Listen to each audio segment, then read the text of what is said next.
इस दर्द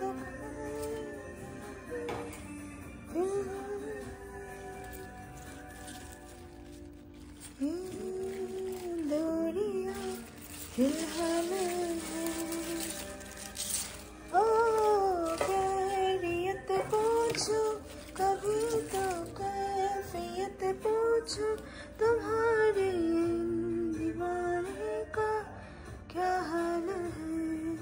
এগুলো আমার গাছের পুঁইশাক মাশাআল্লাহ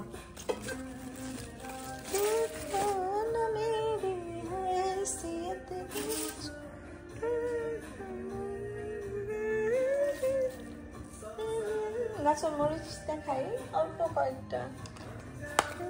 এই কয়টা নিয়ে আসলাম